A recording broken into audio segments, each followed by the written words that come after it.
The gaming landscape in 2025 feels like a full-blown Michael Bay blockbuster.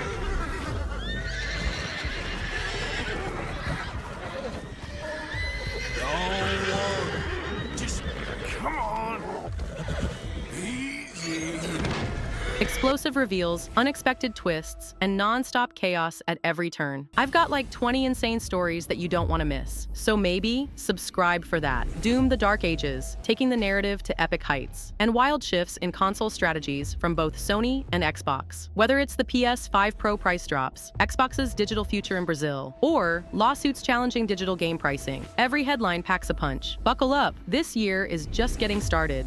Sony has hit a huge milestone. The company is now the second biggest in all of Japan by stock value, with a market cap of $153.87 billion. That beats Mitsubishi, which sits at $150.07 billion. Other game companies like Konami, Bandai Namco, and Nintendo are also on the list. But Sony still has a way to go before it can top Japan's leader, Toyota, which is over $80 billion ahead. On top of that, Sony and the PlayStation 5 are on fire.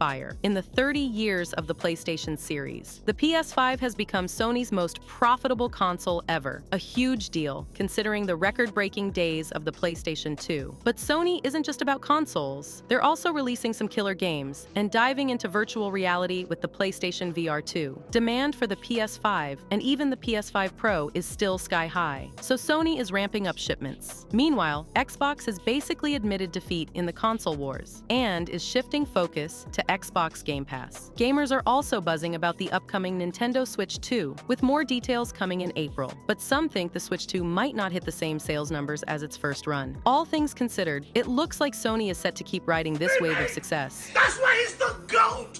The GOAT! Industry analyst Matt Piscatella from Circana shared that PS5 Pro sales have lagged behind the PS4 Pro's pace in its first 3 months since launch. Console spending is down 35% year-on-year, and video game hardware spending has dropped 45%. All major consoles have seen double-digit declines. PS5 hardware spending fell by 38%. Xbox Series consoles are down 50%. And even the Nintendo Switch has seen a 53% drop, likely because people are waiting for the Switch 2. Even though the PS5 Pro had a strong start, its sales have now fallen behind the PS4 Pro. According to Circana data, the PS4 Pro made up about 13% of total PS4 sales in the US. And while the PS5 Pro clearly has an audience, many are split on its high price. At $699.99, or its equivalent in other regions, without extras like the disc drive or vertical stand. It's the most expensive PlayStation console to date. There have been a few small discounts since its November launch. Fresh rumors are going circulating that Xbox might stop selling the Series X in Brazil, adding to the existing shortage in some regions. Some gamers worry this could be a sign of a gloomy future for the brand, but it's still unclear if these changes will be confined to Brazil or become a global trend. It looks like Xbox is shifting its focus. Execs like Phil Spencer have talked about evolving, and the emphasis now seems to be on the digital side of things, with the Series S and the hugely popular Game Pass service leading the charge. Xbox might be moving away from chasing hardware dominance. Some reports, like those from Icon Era, suggest that Xbox is already pulling the Series X from shelves in Brazil. Microsoft appears to be pointing fans to Xbox cloud gaming and Game Pass as alternatives in that region. Similar trends have been noticed in Saudi Arabia and several European countries, where finding a Series X is getting tougher. While many fans are happy with the Series S and the digital approach, others worry that Xbox might be stepping back from the console battle entirely. Xbox representatives have promised continued support for first-party games, but dedicated players remain uneasy about the shift in hardware focus. For now, it seems like Microsoft is making a break from physical gaming to push an all-digital future. Some even compare this move to what Sega did before leaving the console market. Whether this is just a regional experiment or a sign of what's to come for Xbox remains to be seen. The Dutch consumer group Massashade and Consument is taking Sony to court. They say Sony is using its dominant market position to keep prices high on the the PlayStation Store. Basically, digital games on the store cost about 47% more than their physical counterparts, even though publishing and distribution costs are lower for digital versions. And this isn't Sony's first rodeo with legal action over its digital store practices. Back in 2022, there was a huge lawsuit in the UK over similar issues. And in 2023, Sony faced a class action in the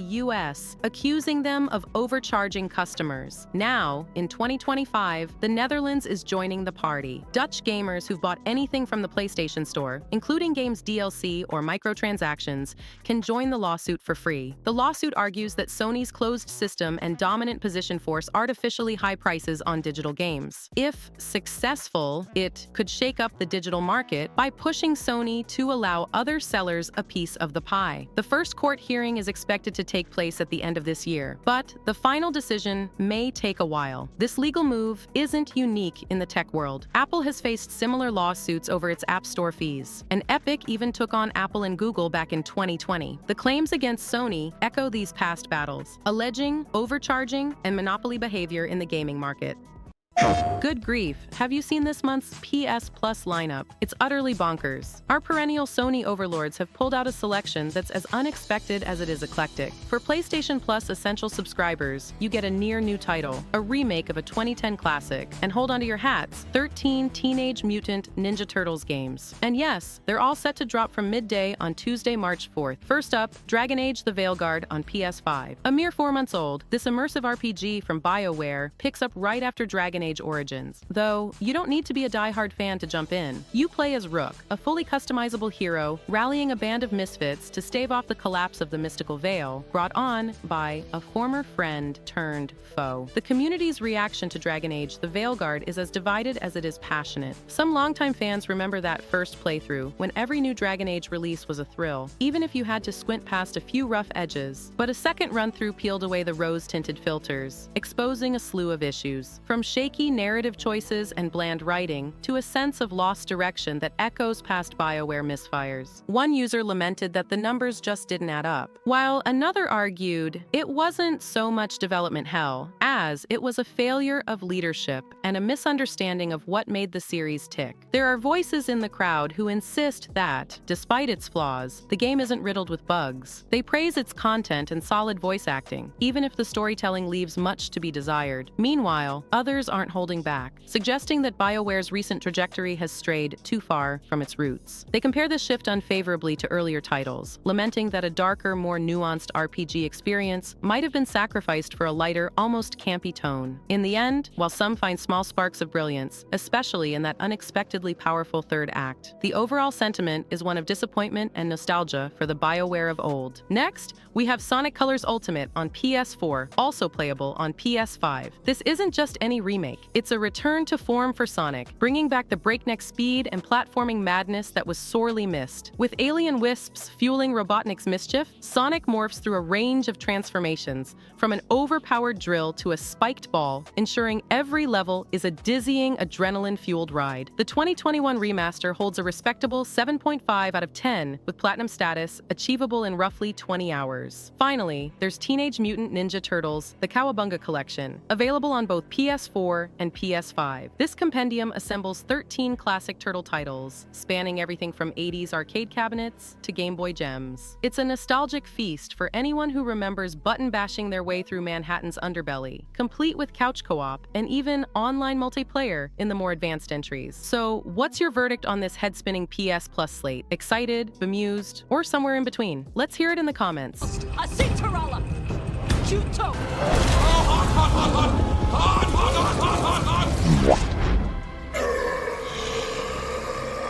Man, this whole Monolith situation is just wild.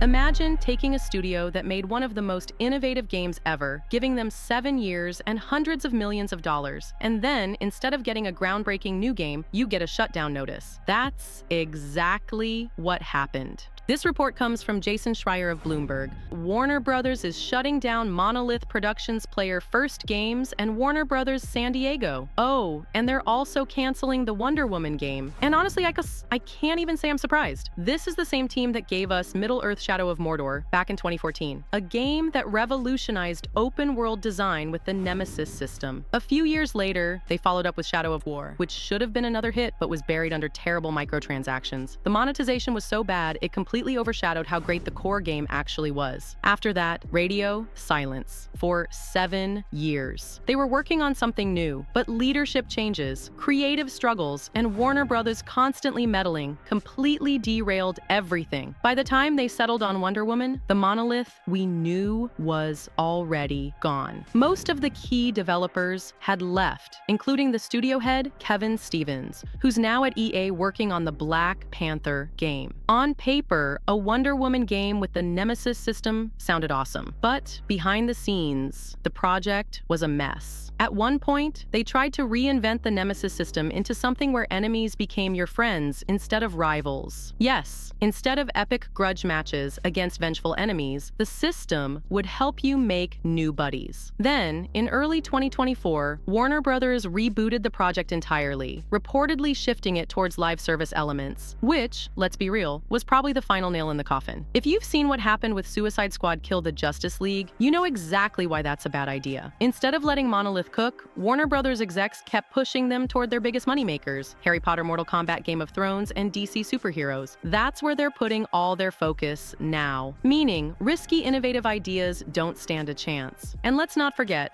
Warner Brothers still owns the Nemesis system patent. So even though Monolith is gone, no one else can legally use that mechanic for another decade. It's just sitting there, locked away, collecting dust. Look, cancellations suck. Studios shutting down sucks. People losing jobs because of bad executive decisions sucks. But the reality is, most games don't get canceled because they're too good. If Wonder Woman had been shaping up to be a game-changing hit, they wouldn't have killed it. Maybe we dodged a bullet. Maybe this would have been another Suicide Squad disaster. Either way, it's another sad example of how poor leadership can destroy even the most talented teams. Monolith had so much potential, and now it's just another what could have been story. What do you think? Were you actually excited for the Wonder Woman game? Or does this just feel like another case of corporate mismanagement? So Avowed is out now, and it's funny to think that at one point this game was actually supposed to be a live service co-op RPG. Like, what? That's such a different direction from what we ended up getting. But this isn't just an Avowed thing. Dragon Age Veilguard went through the exact same process. Both of these RPGs started out as multiplayer-driven games, then at some point their developers realized, oh yeah, this isn't going to work, and had to pivot back to single player. And the timing of all this isn't random. These games started development in 2018, which was right in the middle of the we need to be acquired phase of the industry.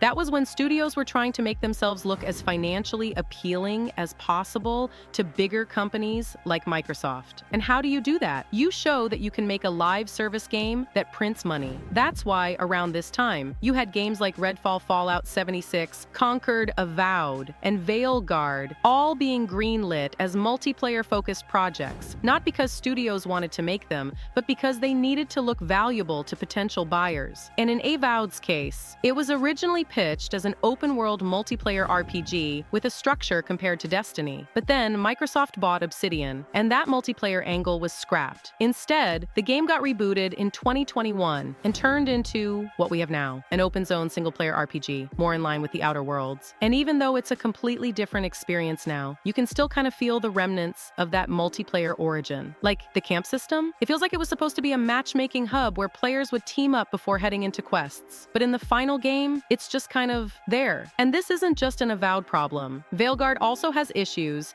that seem to come from its live service roots. And honestly, you see this pattern a lot in game development. The industry tends to go all in on trends. One company greenlights a live service RPG, then suddenly 10 others are doing the same thing. And a few years later, they all realize at the same time that maybe that wasn't the best idea. Now, despite all the chaos and development, Avowed actually turned out pretty well. It got solid reviews, Obsidian seems happy with how it performed, and they're already talking about DLC or maybe even a sequel, but it really makes you wonder, if Microsoft had stepped in sooner, would Redfall have been able to course correct the same way? Because Microsoft's whole approach back then was to stay hands-off.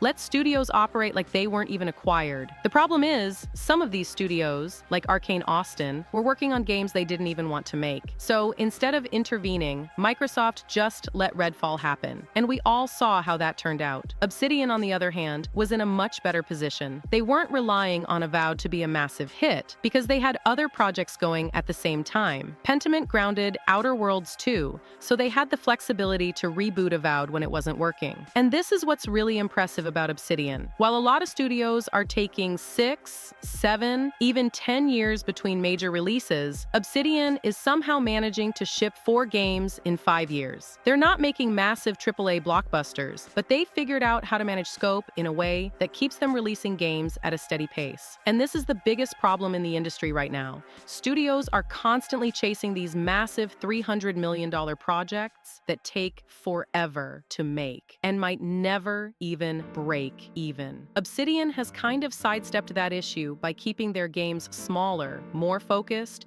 and more efficient to develop. And because of that, they don't need every game to be a gigantic hit to stay profitable. Now, the bigger question is where the industry goes from here. Because while some studios are learning to scale back and focus on tighter projects, the major publishers are all looking at AI as the next big way to cut costs. Xbox CEO Satya Nadella literally just said they're training AI models to generate game content and even playtest games automatically. The same dream. A horrible dream. Where monsters invade our world. Lost Soul Aside has been one of the most anticipated PlayStation games for close to a decade, so it'd be desperately disappointing if it didn't get a physical release. Fortunately, after some initial confusion over whether it'd be digital only, trusted tipster Bill Kun has effectively confirmed that the title will be shipping on Blu-ray in both Europe and North America. Pre-orders for the physical version will open on February 19th, alongside the previously revealed digital editions. For those not keeping track, there'll be 2 options digitally: the standard edition for $59.99 and the digital deluxe edition for $69.99. The deluxe edition comes with Arena's exclusive golden outfit, 3 unique weapon fragment skins, 2 in-game accessories, a digital soundtrack, and a digital art book. All pre-orders, digital or physical, will come with an additional outfit based on the game's original reveal, plus a bunch of in-game currency and a bundle of potions to help get you started. So, will you be buying Lost Soul Aside digitally or physically? This is the classic underdog story, but in real life. Back in the PlayStation 2 days, Sucker Punch wasn't some powerhouse studio. It was just a small team, trying to keep up with Naughty Dog and Insomniac. Those two had already made a name for themselves, with Jak and Daxter and Ratchet and Clank. Meanwhile, Sucker Punch was just getting its foot in the door with Sly Cooper. Brian Fleming straight up admitted they felt like the runt of the litter, too intimidated to even talk to their competition. And it makes sense. Naughty Dog and Insomniac had long-standing relationships with Sony. Their games were already defining the platforming genre. Meanwhile, Sucker Punch was just trying to find its place, always feeling like they were catching up. But instead of copying what everyone else was doing, they leaned into what made them different. At the time, big studios were obsessed with making high-quality cutscenes, but Sucker Punch flipped the script. They focused on gameplay first, creating a 3D world that felt alive outside of cinematics. That same mindset carried forward into Ghost of Tsushima, when everyone else was making open-world games set in medieval Europe or post-apocalyptic settings. Sucker Punch went all in on feudal Japan, a setting that barely had any representation in modern gaming. And now, they're not just another PlayStation studio. Ghost of Tsushima sold over 13 million copies, and instead of trying to catch up, they're the ones setting the pace. Ghost of Yotei is in development, and Sucker Punch isn't intimidated by anyone anymore. Funny how things come full circle. As Playground Games takes more time to polish the experience, we won't be playing the new Fable game this year. Here's the latest update from Xbox Game Studios. Microsoft has pushed the Fable release date to 2026. Previously, the game was expected to launch sometime in 2025, but that's not happening anymore. Craig Duncan, head of Xbox Game Studios, delivered the news during today's Xbox podcast. On the bright side, he had some encouraging words about the developers, assuring fans that Fable will be worth the wait. Not that anyone expected anything else from him, right? great. While Duncan didn't dive into the specifics behind Fable's delay, he simply mentioned that they need more time to deliver the best possible experience. As a consolation, Microsoft shared some new pre-alpha gameplay footage, featuring sword and hammer swings, fireball throws, and fantasy monsters. You can watch it on Xbox's official YouTube channel. The latest Xbox Game Studios update also touched on other titles, including Avowed South of Midnight and Doom: The Dark Ages. Alright, so here's the thing about Doom: The Dark Ages. Dark Ages won't make you read the story in a codex anymore. It unfolds in cutscenes that pull you deep into the Doom universe. They're calling it a summer blockbuster event, where everything's at stake, and your power as the Slayer is coveted by your enemies. Hugo Martin explained that the team is reworking the controls because they felt Doom Eternal made them too complex. They wanted something intuitive so that when the pressure's on, you're not fumbling for unfamiliar buttons. Melee options, for example, will now be set up like equipment, one at a time. There will be more secrets and treasures scattered around too, and the in-game economy is now simplified to just one currency, gold. These hidden gems will boost your skills with gameplay-altering rewards, rather than just extra story bits. Is it gonna work, or is it too much of a risk? ID Software is taking a big swing with this one, going way back to 1993 for inspiration. And not just in terms of setting or aesthetics, but the actual feel of the gameplay. The slow-moving projectiles, the more methodical dodging, the idea of weaving through fire instead of just reacting with twitch reflexes. That's a bold choice. Because, let's be real, Doom Eternal was all about speed. That game had you double jumping, air dashing, grappling, chainsawing. It was chaos in the best way. But the Dark Ages, it's shifting focus. It's more about movement along the X-axis, dodging through this bullet hell maze, rather than just going full throttle at all times. Now, that could be brilliant if it works. Slower, more deliberate movement doesn't mean less intense. It just means intense in a different way. It's the difference between dodging 100 speeding bullets and threading your way through a carefully designed storm of projectiles. If they nail that balance, this could feel like a fresh take while still being Doom at its core. But the risk. Eternal set a high bar for speed and aggression, and if the Dark Ages feels too slow in comparison, it could divide the fan base. Some players might love the change. Others might feel like it's pulling the series away from what made the last two games so exhilarating.